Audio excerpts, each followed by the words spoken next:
First of all, everyone in here is thinking about or considering going to university, which is a wonderful thing to start. Now, my bag is obviously talking about money and finance, but the opportunities that going to university can potentially bring you are vast. And I'm not here talking solely about the career-enhancing prospects. Actually, the social exposure you get to different types of people that you've never met before, the opportunities to engage and do things you would never have dreamed of. When I went to university, I took a year out, which helped. I grew up a little bit. I wasn't that mature at the age of 18. I got there at 19. I went to the LSE, which is in central London, and I always say it's a great university to go to if you don't want to be looked after. If you want a nice campus place where it will be easy for you, don't apply for the London School of Economics. If you want a nice, tough place that will challenge you, do. Thankfully, I took a year out. I went there at 19, and it was the making of me. From being a shy boy from a forest in the middle of Cheshire in the northwest of England, by the end, 3 years later when I graduated, I was leading the UK delegation to the United Nations World Youth Conference, which is a massive policy-making conference of the UN. And it was all about what university had given me and the confidence and the ability to engage in debate that enabled me to do. University, incredible opportunity. Unfortunately, you are still in the realms of victims of the changes to student finance.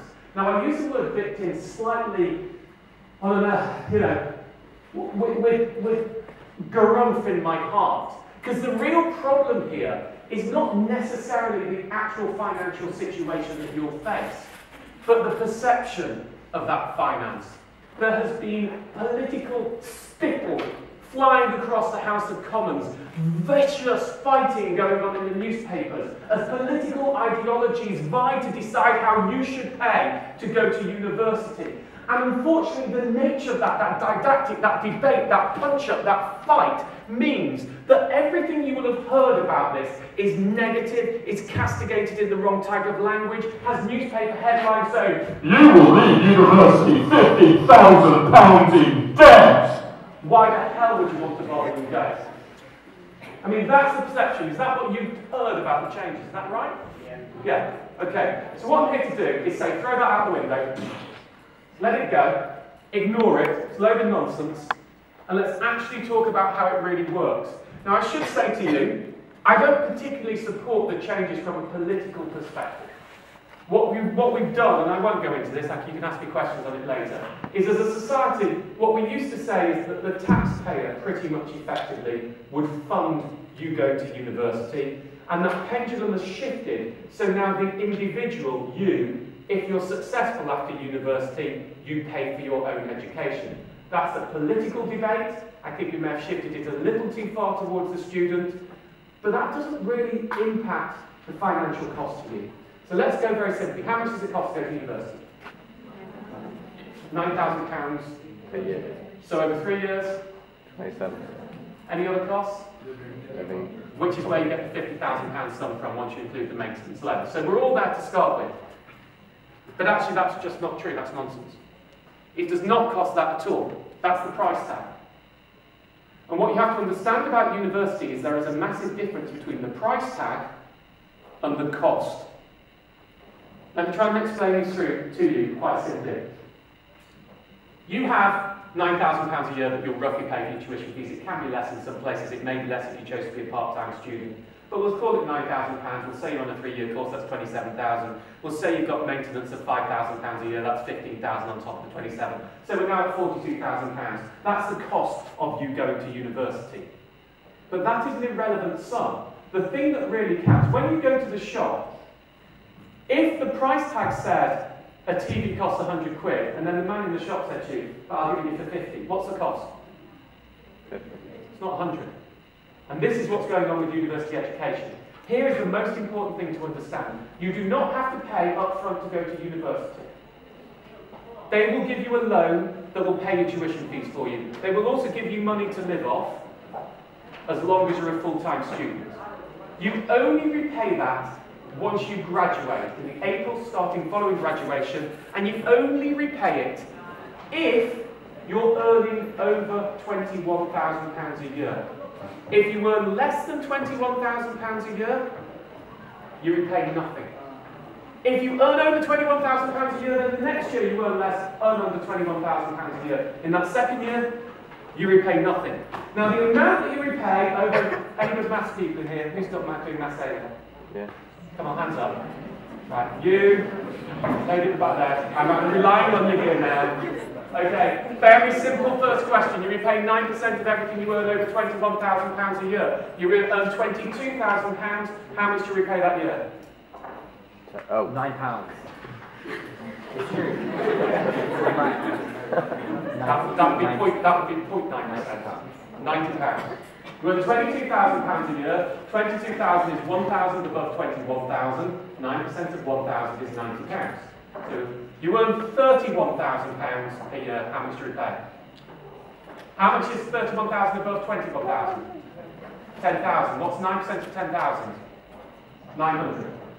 Who said that? Who's that? Who's that? Do you do maths? Okay. I was going to say shame on you if you did.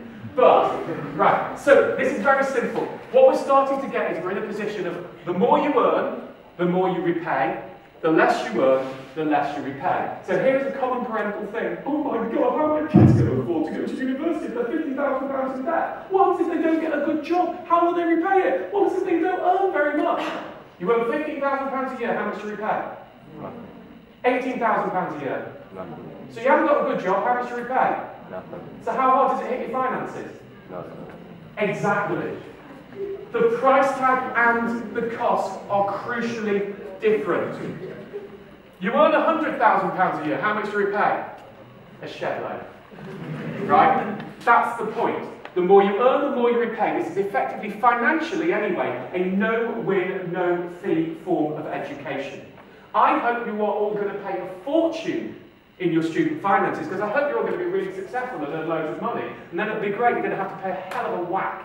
You're going to have to contribute to your own education. But if you don't, and this is the panic, I'm not saying, because you know, the aim is you go to university, it improves you culturally, it improves you socially, and it puts more money in your pay packet. Maybe not, you might decide to become a poet, I'm sure you're looking at that. You might decide to become a poet, you might want to go and work for Medicine Sans Frontières, you do an expensive medical degree, and then you go and work in Africa, helping people who haven't got any funds. You won't earn a lot of money, you'll be doing something wonderful. I would say you've benefited enormously from your education, but not always financially. And if you don't gain financially from your education, you're not expected to contribute to it. That's the psychology behind this. If you do, you are, because you have been one of the privileged few. You go to university. If you go and get a good job in the city that your university degree has enabled you to get, well, you're going to have to pay back quite a lot of money. But hopefully you're earning a lot of money, so it isn't such a big deal. And that is the big picture concept that they don't talk to you about. Now I'll go into a little bit more detail. Does anyone know how you repay your student loan? How do you repay a normal loan in a finance sector, generally?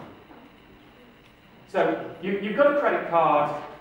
You spend on your credit card debt has to be repaid. How do you do it? Well, yeah, you have the interest. You can do it by direct debit, which is an automated payment. You can call them up each month and pay them. You can send them a check. You have to manually pay each month an amount. If you don't pay, what happens? Ultimately, at some point, you'll have debt collectors knocking on your door and they'll try and force you to go bankrupt, and it will be difficult and horrible. You know, frankly, avoid credit card debt. Not a good thing to do. Certainly not at your age. Certainly not while you're at university. 0% overdraft, okay. Credit card debt, horrible. Student loans, good. Very simple. Let me do it. Let me do it in the animal farm route. Student loans, good. 0% overdrafts, okay. Credit card, hire purchase, payday loans, bad, horrible. Don't touch them. Don't sniff them. Don't smell them. Do not go near them. They are not good for you. They are not right for you. Bad, bad, bad, bad, bad. I know, I'm subtle. Right. So, we're going on to this point. With a student loan, this is really important. If you are an employee, it is automatically taken from your salary, just like tax is taken from your salary before you are given the money. So if you earn £1,000, they will take 300 quid off you in tax, and then they will take your student loan repayment, depending on what you're earning in the year. Let's call it another £90, it won't be. Let's call it, and they will take it off, and then you'll get the remainder. So there's no question that you won't repay this. You will repay it automatically, which means there will be no debt collectors, another common parental worry. Oh my God, they're going to be in debt once they can't repay, these horrible people are going to go knocking. Well, they're not, because you're not getting the money. It's taken from you. It's out of your hands. you repay. I do notice, by the way, and I'll take afterwards, that there are a number of Islamic students in the room. There is an issue with Sharia and interest that we'll talk about later, and I can handle that if you would like to. Just moving on for a second. Yeah, really important thing to remember, you will like this one. This is a good one. After 30 years, the debt wipes. Whether you have repaid nothing or all of it, after 30 years, it's gone, you don't owe another penny. Now this is really interesting, and it's a bit complicated, because what it means, in effect, is most people, once they leave university, will never repay the full amount they borrowed plus the interest added within the 30 years before it wipes. So I go back to my, even on a, I'll do another point here. If you, on a starting salary of £32,000, for economic students you'll understand, going up above the rate of inflation compared to the rate that prices are going up, right? If you graduate and you earn £32,000 starting salary, which is a hell of a lot, and it goes up afterwards, you still would not repay in full a £6,000 a year course plus maintenance loans over the 30 years before it wipes, on average. You would not repay in full. So that means most people won't earn that much. The extra cost of going on the £9,000 course is how much? If you wouldn't be paying full on a £6,000 course, how much extra would you pay to get a £9,000 course? Nothing. So everyone's sitting there going, how much is the course going to cost me? Unless you do bloody well, it's not going to cost you any more to take a £9,000 course than a £6,000 course. So my advice to you would be, go and get the course that's right for you, regardless of its cost. Do not, I mean, it's counter to what the government want. They want a market-based student finance system. In other words, you to consider cost and value. Forget that. Go and choose the right course. Do the one that's best for you, regardless of how much the tuition fees are. If you're fortunate enough to be very successful and have a really high-earning career, it will cost you more in the long run. But then you have a really high-earning career, so it's probably the right course for you. If you're not fortunate enough to have a really high-earning career, so it costs you more in the long run, well, it won't cost you any more to get a £9,000 course, so it didn't really make any difference to you in the first place. It's counter-logical, I understand. Are you following the argument here? It's a disgrace that this is this complicated. I have to tell you, nobody understands this. But this is absolutely the right way it works. Teachers at the back, I can see, new to you? Some of this? It's shameful, isn't it? Shameful. Right, so, let's go back. You will not be paying full over the 30 years. And in fact, I can tell you, and there's a calculator on my site, a student finance calculator, that does this beautiful equation, which shows you how much you will actually repay depending on your life scale earnings. That if you were to take a course at £42,000 a year, the amount you repay will be somewhere between nothing and £130,000, depending on how much you earn. The less you earn, the less you repay. The more you earn, in brackets, I'll come back to brackets in a moment, just to be nerdy. In brackets, the more you earn, the more you repay. Okay? So, when they say you're going to be £50,000 in debt, nonsense. So what? Who cares? It's just a number on a sheet somewhere. You may repay nothing. If you're successful, you're going to repay a hell of a lot more than £50,000, but you're financially successful. And that's going to add more to your pocket in total. Your net gain, the net earnings are better. So do not let them scare you off. Now let's just do interest very quickly. We're going to get complicated here. In you, our post-2012 starters, you will pay real interest. Can anyone define, if I said there was no real interest on the loan? Anyone doing economics or business? Come on, I know some of you must be. No? Yes? No? Can we offer here? Is anyone lying? Okay, no real interest means that the amount it actually costs you does not increase because of the rate of inflation. Does anyone know what inflation is? God, define inflation, come on. You there, you nodded. Be brave.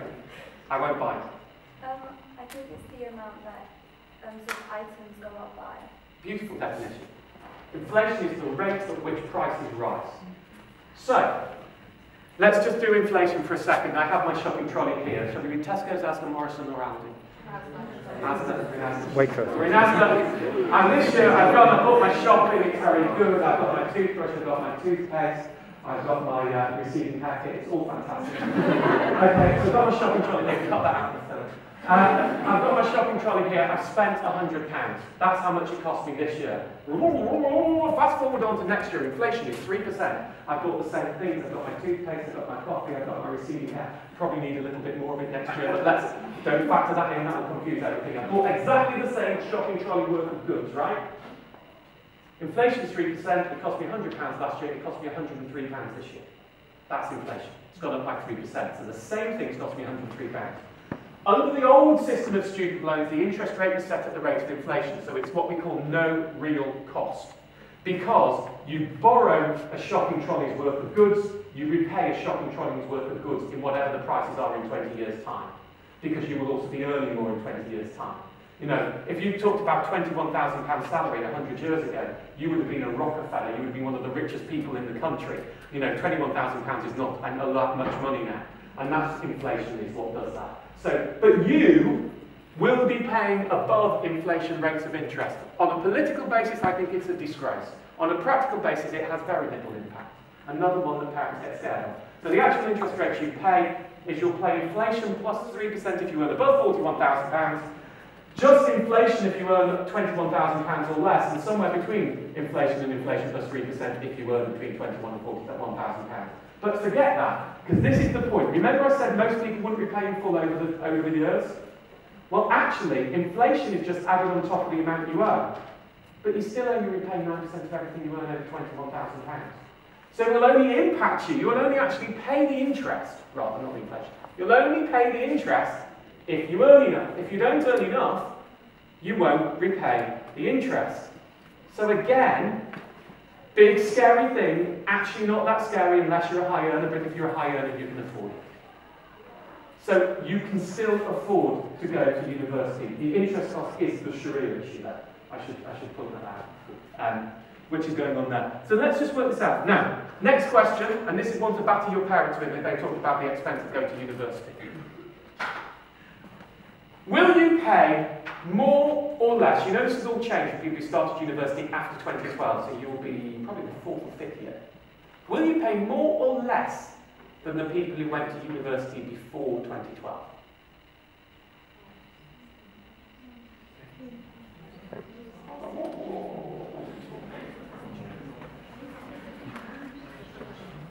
Hands up more? Come on, but I'm going to ask more, less than the same. Hands up more? And hands up, not hands slightly below my mouth level, hands up. Hands up more, hands up less. Hands up the same. Those who said more, you're right. Those who said less, you're right. Those who said the same, you're wrong. Right. Okay? Let me explain. First of all, let's do the less. Why will you pay less? Because if you went to university before 2012, you repaid 9% of everything you earn over £15,000. That's now been up to over 15,760 quid. So they repay 9% above 15 grand, you'll repay 9% above 21 grand. So, on every level, they're paying this much more than you. If you earn 31,000, well, they're now 15,000 above 31, but you're only 10,000 above 31, and 9% of the difference between 15,760 and £21,000 is about 470 quid. So you will repay 470 quid a year less than them on the same earnings. So that was why less one. Why more? You're borrowing more, you're being charged interest, and you're repaying less each month. So you will repay for a lot longer, and you will repay for more. So in terms of the net effect on your income when you graduate, it will actually be easier for you under the new system because they'll be taking less money off you each month, you'll have more money in your own pocket, but you will continue to repay for much, much longer. So in the early years it will be easier, in the later years it will be more difficult for you compared to your predecessors. But frankly, when everybody says, how will we survive with these new higher debts? Well, your predecessor students did it, and they had to pay a lot more each month. So in terms of actual practical how much you have to live on each month, you will be quite a lot better off than the people who went before 2012. So again, all of these scare stories you've heard, the things that are actually scaring me, as someone who studies this in great detail, are not the same things as who scare parents. You know, how will I live if I don't earn enough? You know, How will I be able to live if I do earn enough if I'm taking this money out? Well, you're doing better than your predecessors. Scares me, you're going to be paying this for a very long time. You're going to be paying quite a lot in total, and the loan isn't big enough. My biggest single problem with student finance is the loan isn't big enough, because the amount they give you to live on is not that much compared to university rents these days. And that will be, your single biggest problem will not be the loan's too big, it will be the loan isn't big enough. So it's worth considering that now. There's nothing wrong with getting a job when you go to university. In fact, I think it's quite, it used to, when I went, it was sort of, we were in the halfway house, where it was semi-frowned upon because you should be focusing all your time on your studies. 20 years before that, getting a job, well, you'll come. Right, now, actually, as an employer, I like people who work rather at university. It shows that you've got a decent work ethic, that you understand outside the pure theoretical side of academia, that you know what you're doing. So work experience, especially if it pays, is quite a good thing. If your parents can give you money, great. If you have residual income under £42,600, which is, that's your family residual income, your parental income, you would also be entitled to a grant to replace some of the loan, which may be able to help you somewhat. So there is finance out there. But it's worth thinking now, while you, when you first get given your grant money of £5,000, your loan money rather, of £5,000 a year,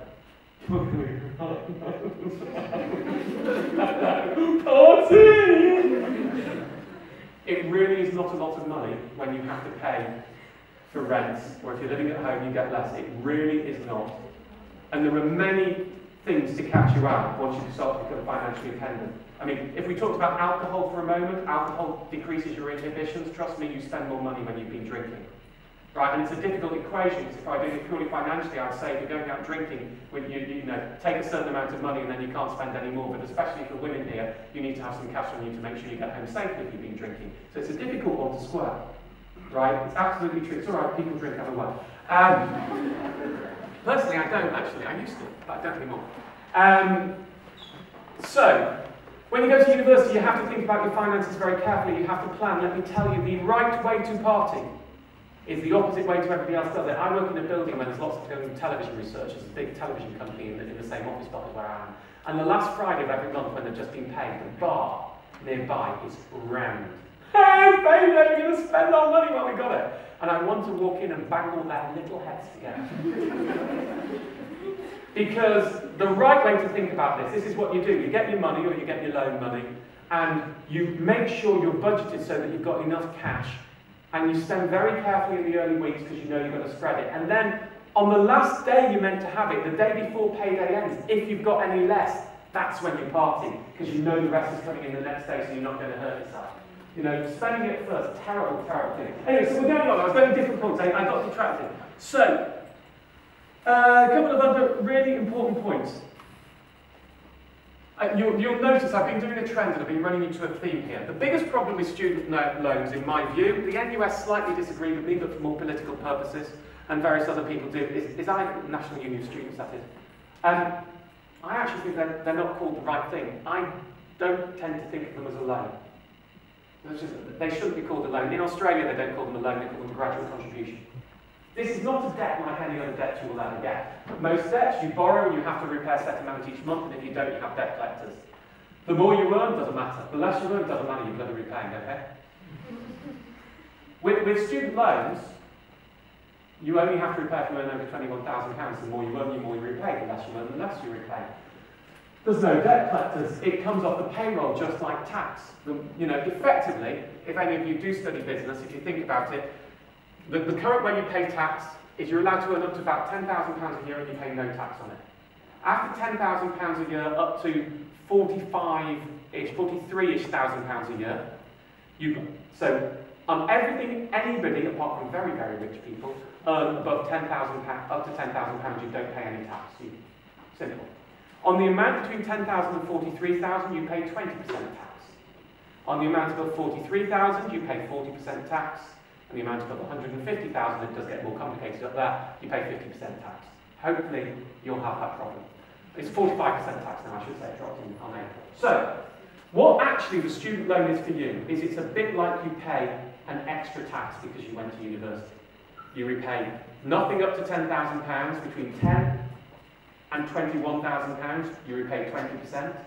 Between £21,000 and £43,000, you repay 29%, but 20% tax, plus the 9% student loan, and you're going to repay it for 30 years in all probability, so it's just like a tax.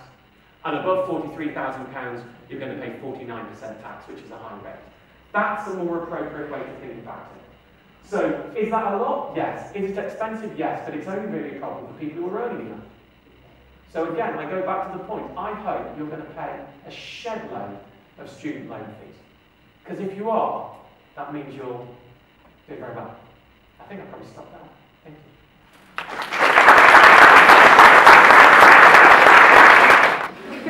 you. The point here, most people shouldn't repay it any more quickly if they can. Right? Because, in fact, let me give you a really stark example to explain it. You decide you want to be a city barrister. You tell your parents you want to be a city barrister. Your parents are reasonably wealthy. They say, "Whoa, we're going to pay a lot of money on those student loans, darling. So what we're going to do, don't worry, we'll pay the tuition fee for them. You won't have to get a loan at all." Well, and we've got the £27,000 saved up for you, so it won't be a problem at all. So we pay it off. It's all fantastic. You go to university. would you believe it? You decide to drop out of being a You're never going to work again. You're going to be a poet. You earn £5,000 a year. So we've just paid £27,000. You're never going to earn above £21,000 a year. What a waste of money. You would never have had to repay a penny. That's the extreme example. So now let's factor it into your point. So, if you would not repay the loan in full over the 30 years, and as I say, there's a student finance calculator on my site, you need to be a pretty high earner, starting salary of around 34, 35,000 for a £9,000 fee, and rising above inflation after that, then you might pay an extra £1,000 off that you would never have had to repay. So unless you would repay it in full over the 30 years, your extra payment has gained you nothing. So the answer to your question is, yes, you could do it, but unless you were earning a shed load, you shouldn't do it. Because it doesn't actually reduce the amount that you would repay over the next years until the 30 years. Does that make sense? Bingo. Well, I'll just give you one little bit of fun thing. I said I'd do it earlier in brackets. You know I said the more you earn, the more you repay? There's actually a really interesting thing that happens here. You earn under £21,000, you earn nothing. You earn £21,000, you start to pay more off because you're earning more than £21,000. Going up starting salary £30,000, going up starting salary £40,000, still repaying more. Going up starting salary £50,000, still repaying more. You get to £50,000, £55,000, it stops. You earn £60,000, you start to repay less. You earn £70,000, you repay even less. Starting salary, you earn £80,000, you repay even less. The more you earn, the less you repay. Now this is why. Because interest is charged at 6% a year in some cases, the more you earn. The interest racks up each year over the 30 years. But if you're a really, really big earner, you're repaying it so much more quickly, the interest doesn't add up. Let's take the extreme. You earn £10 million in your first year. Right? You win X Factor, right? USA, right? And in fact, when you're in X Factor in the UK, this is what happens. They say it's all fantastic. I've seen it on Daybreak or this morning or my show. I've seen these people, they come in and I'm a little bit, it's not me cool. And they've got like don't put this anywhere. They've got like 4 stylists each to do their hair and they get a dressing room and I don't. Most beautiful bloody man in Britain and I don't get a dressing room. Right, anyway, so we carry on and there's Little Mix in there, right? And they've got all these stylists, and we got here in our car, and it's wonderful, it's everything, and I'm sitting there, and I actually said it, to one of the nice little boys on Britain's Got Talent with the guitar. What was his name? Jordan, nice little chap. I was talking to him about it, he was in agreement with me, he was very excited about everything, and I gave him this warning. This is what they do. All those stylists, all your wonderful Mercedes car that's picked you up and driven there, but the record company sorted out for you, the record company is charging you for. You've got 4 people doing your hair, you're paying for them. You've got to sell a shed load. It's my word today because it's better than the other shit. You've got a shed load. You've got a shed load of records to sell to pay for those people. You might just want one person doing your hair and makeup. That's it. You might want to bring your own person who you employ so that the raffle company isn't charging its own bit on top of. This is why Blue, after I remember, you're probably too young to know who Blue are. You do it, I'm sure. Right.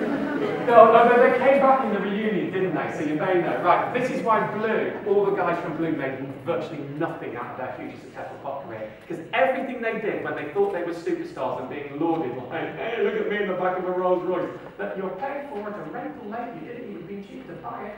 You know, that's the point. So that's right. You win X Factor USA and you've got a savvy person advising you so you don't spend all your money from the record label. You earn £10 million in that year. I did segue rather a lot there. You earn £10 million in that year. How much to repay? You owe, well, you repay all of it, don't you? You repay your entire student loan in year one because it's 9% of the £21,000. So you've only been charged 1 year's worth of interest. Whereas if you take 30 years to repay, you'd be charged interest in year one, interest on year two, and in year two you're charged interest on the interest as well, and interest in year three, and in year three you pay interest from year one, interest on year two, interest on year three, interest on year two, and interest on year three again, because it compounds. That's why, if you are super, super, super high earner, it costs you less. I hope you have it. Right. Next question. Yeah.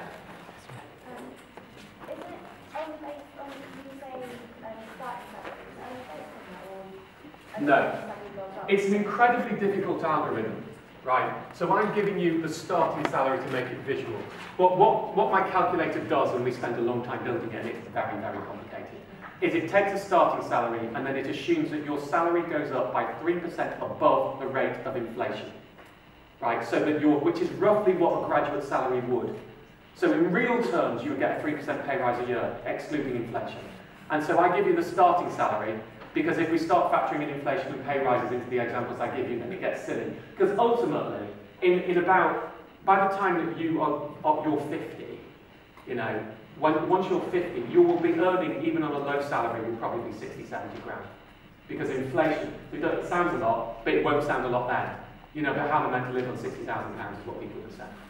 You know, because it's nothing, you know, that might be the level that people get benefits at.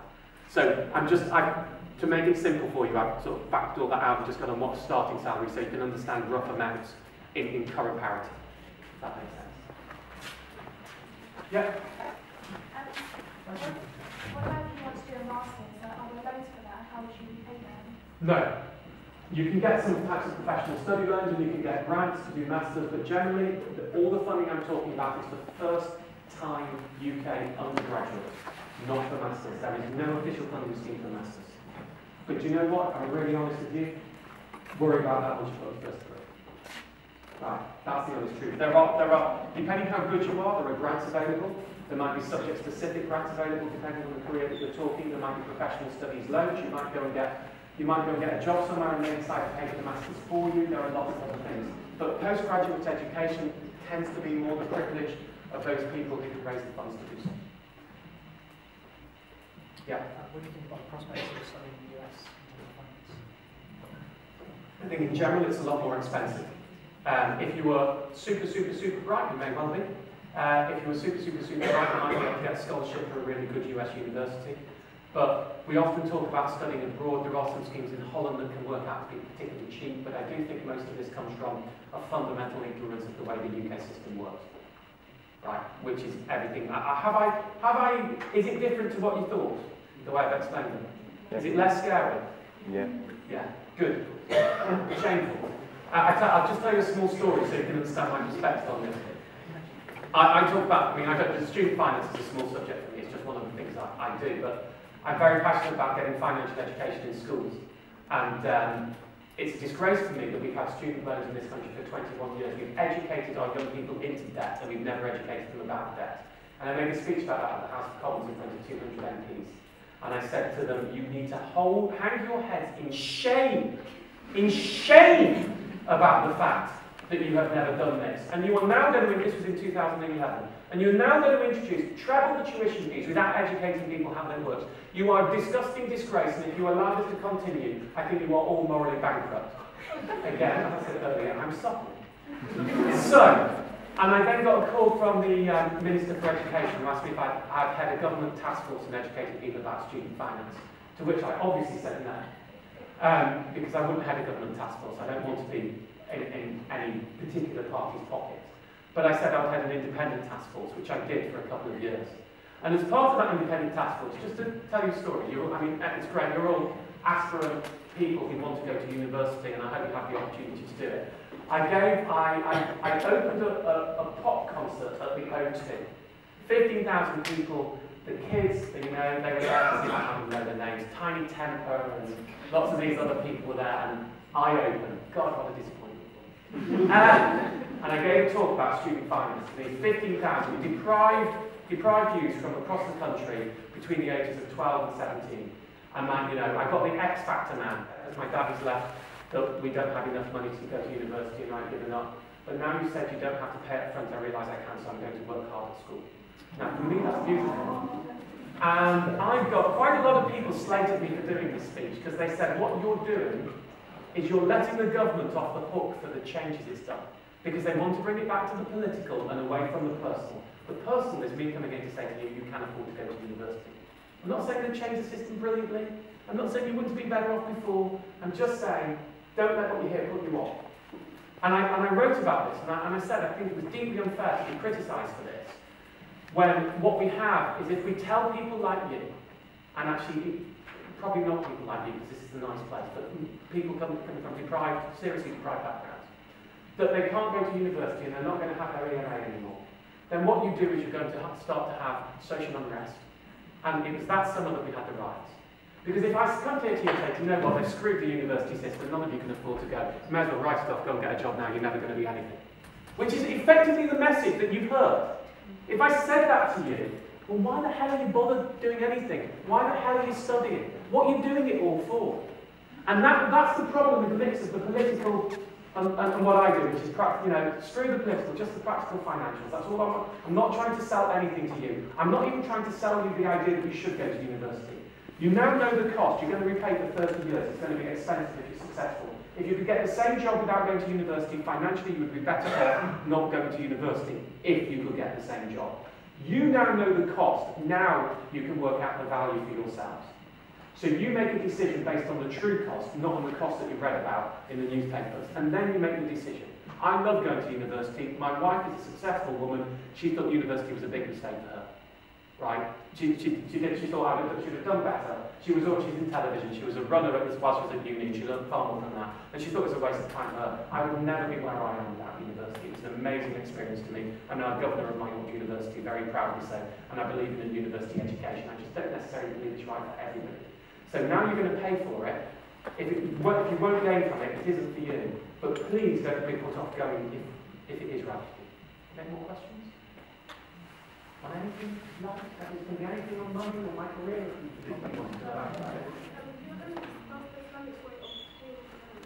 Yeah, there is no Islamic way of paying loans. That's the problem. And even though many of us have lobbied for it, it hasn't yet been changed. So the problem with Sharia finance, of course, is that you're not allowed to pay interest. Now, what was done under the loan system, the old system, was effectively, because there was no real interest, many people within the Muslim community thought it was acceptable because there was no real interest, it was only the separate rate of inflation. Now there is a real interest cost. So it's certainly far from me a good Jewish boy to tell you how Sharia should work, and from a religious perspective. And of course that's based on your own, I'm looking over here because I think that's going that way. But it's for you to decide on your own religious judgments what is and what isn't acceptable for you, and for you to talk about people within your community. But there is a problem that there is no Sharia-compliant alternative to student finance at the moment. It is something that's being lobbied on. It would be very expensive to fund it without outside the existing student loan system. So I simply raise it, one, because I think it's a disgrace, and it's something I've written about quite a lot, but I think that we should be catering for people who have religious beliefs, that we don't want to prohibit you from going to university because you happen to be a member of a set religion. I think that's disgraceful. But you have to make that decision for yourself, what is acceptable for you, and you probably need, if that is something that bothers you religiously, you probably need to do a little bit more reading on it. Talk to your parents about it and your community about it, about what you can do. But if you don't get the student loan in the official system, it is very costly. I'm afraid I can't give you that answer. I wish I could. Yeah? So, our alternative way for example, Not even close to paying the full amount. Not even the close. entire. No, I mean you're still the biggest fee waiver is £3,000. So that's still leaving £6,000 a year, 18,000 plus the maintenance, 35,000. So and if you funded that yourself through a further Sharia compliant loan or a capital base, if you know about it, you're going to end up paying a lot more than the official system. And there is no answer, sadly. How do you go about getting the student loan money? It's very easy. When you apply to university, you will be sent the forms. Your teacher will go through that when they go through all the other stuff. Getting a loan, unless any of you are not British with British residency, I doubt any of you are. But if you happen to come from abroad or be in another country and resident that way, then you may not get it. But effectively, if you're a UK undergraduate who's never been to university before, if any of you happen to be bloody clever, you can probably work this out for yourself at your age. Then it's not getting it isn't a problem. But there are elements of it. The elements of the maintenance loan that depend on parental income, how much you get. So, just one point on that. If your parents earn over a certain amount, I think it's about £55,000 residual income, so that would be both parents, then the amount you get in your maintenance, your living loan, is reduced. Make sure you are aware of how much it's reduced, and make sure you have the conversation with your parents that says, the reason that is reduced is because you are expected to contribute, and I would like the money. Oh, no, this is not a joke. It's not a joke. You need to present the figures to them. Parents don't necessarily realise this. They don't know why is it reduced for people with richer parents? Because parents are meant to contribute, and they're meant to contribute that amount, and if they don't, you're really going to be struggling to afford to live at university. Yes?